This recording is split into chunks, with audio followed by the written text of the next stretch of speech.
श्री कृष्ण से सीखे जीवन को सफल, सार्थक और यशस्वी बनाने के गुण। कृष्ण के जीवन सूत्र ही है लक्ष्य सिद्धि के कारगर। महाभारत के महानायक भगवान श्री कृष्ण मानव इतिहास में मनुष्यता के सबसे बड़े मार्गदर्शक हैं। उनका गीता उपदेश जीवन प्रबंधन का अनुपम ग्रंथ है और उनका व्यक्तित्व कृतित्व गीता की साकार और प्रेरक कसौटी। यदि हम प्रयास करें तो उनके जीवन से सीख लेकर पूरी 360 डिग्री पर अपने जीवन को सफल, सार्थक और उन्हीं की भांति यशस्वी बना सकते हैं। संसार की रणभूमि में अपने जीवन की महाभारत में जय के लिए कृष्ण के जीवन सूत्र ही लक्ष्य सिद्धि के कारगर मंत्र हैं। भगवान श्री कृष्ण का जीवन प्रेम का पर्याय है। वे माँ, पिता, भाई बलराम, सखा अर्जुन और गोपियों सहित प्रकृति मात्र, यहाँ तक कि पशु पक्षियों से भी सदैव प्रेम करते हैं। कवि रसखान ने कृष्ण के प्रेम को अभिव्यक्त करते हुए लिखा है कि शेषनाग, गणेश जी, शिव, विष्णु और इंद्र जिनकी महिमा का निरंतर गान करते हुए जिन्हें अनादि, अनंत, अखंड, अछेद व अभेद्य बताते हैं। वेद से नारद तक और शुकदेव से व्यास तक सारे ज्ञानी और साधक जिनके स्वरूप को जानने का प्रयत्न करते रहते हैं मगर जान नहीं पाते। ऐसे परम परमात्मा जब मानव रूप में श्री कृष्ण अवतार ग्रहण करते हैं तो ग्राम्य बालाएं महज एक दोना भर छाछ के बदले उनसे नाच नचवाती हैं और प्रेम के वशीभूत कृष्ण उनके समक्ष नाचने लगते हैं। श्री कृष्ण सिखाते हैं, निश्चल प्रेम हर क्षण को सुख से भर देता है और पशु पक्षियों सहित पूरे परिवेश को आनंदमय कर देता है। श्री कृष्ण का समूचा जीवन संकट, संघर्ष और चुनौतियों की कथा है। उनका जन्म कंस के कारागार में हुआ। जैसे तैसे नवजात कृष्ण सुरक्षित गोकुल पहुंचाए गए मगर बड़े होने तक पूतना सहित अनेक राक्षसों ने उन पर घात लगाई। जरासंध के भय से उन्हें कुटुंब सहित मथुरा छोड़ द्वारका बसनी पड़ी।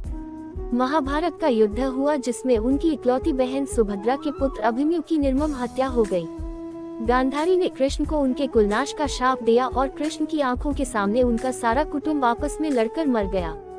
मतलब आदि से अंत तक बहुत कुछ अप्रिय व कष्टदायक घटा।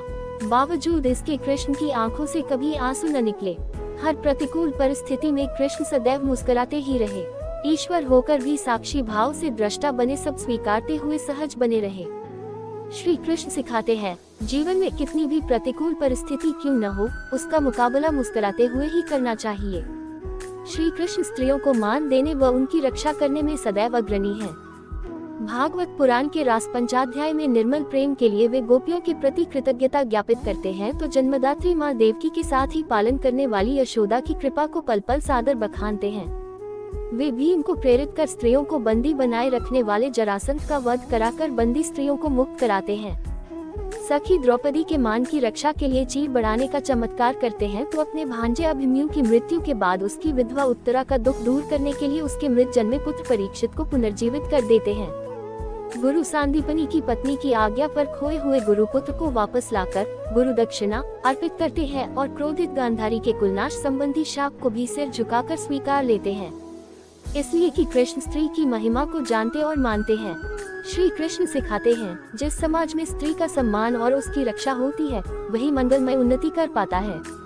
दीनबंधु दीनानाथ श्री कृष्ण यूं तो सबके मित्र है लेकिन उनके जीवन में 3 मित्र अर्जुन, उद्धव व सुदामा की मैत्री जगत प्रसिद्ध है। सुदामा गुरुकुल का मित्र है, उद्धव तरुणाई के और अर्जुन द्रौपदी स्वयंवर की पहली मुलाकात के बाद अंतिम सांस तक का। भागवत की कथाएं साक्षी है कि गुरुकुल में सुदामा के छी भर अन्न को कृष्ण ने किस तरह कृतज्ञता पूर्वक याद रखा और द्वारकाधीश बनने के बाद सुदामा को धन धान्य देकर किस प्रकार मैत्री का ऋण चुकाया। ज्ञान के अहंकार में डूबे उद्धव को प्रेम का पाठ पढ़ाने गोपियों के पास भेजा।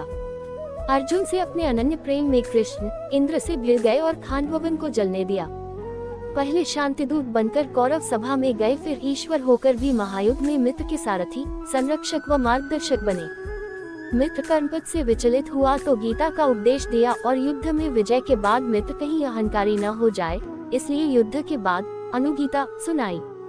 श्री कृष्ण सिखाते हैं, संकट में मित्र की सहायता करो, भ्रम में मार्गदर्शन और आवश्यकता पर सहयोग। ये सब स्वार्थ हो और कर्ता भाव से रहित हो तभी सच्ची मित्रता है। प्रमाणों के अनुसार कृष्ण इस धरती पर 125 वर्ष रहे। इतनी दीर्घायु में उन्होंने विनम्रता से सिद्धि, कठोर परिश्रम, समयानुकूल नीति, सज्जनों का उत्थान और दुष्टों को दंड, ये 5 मूल मंत्र अपने व्यक्तित्व व कृतित्व के जरिए दिए। विनम्रता व सेवा भाव से गुरु सांदीपनी को प्रसन्न कर मात्र 64 दिनों में उन्होंने शिक्षा पाई और विनम्रता से ही जग को जीता। कठोर श्रम से उन्होंने द्वारका बसाई। कृष्ण सा नीतिज्ञ मनुष्यता के इतिहास में दुर्लभ है। जब जरासंध से लड़ना संभव न था तब द्वारका की राह ली और भीम का बल पाते ही उसे मरवा दिया। पांडवों की भांति दुर्योधन भी उनका संबंधी था, मगर उसके अधर्म की राह पर होने से कृष्ण ने धर्मपथिक पांडवों की सहायता कर सज्जनों के उत्थान का संदेश दिया। कृष्ण परम क्षमाशील है, किंतु दुष्टों को दंड देने में संकोच और विलंब नहीं करते।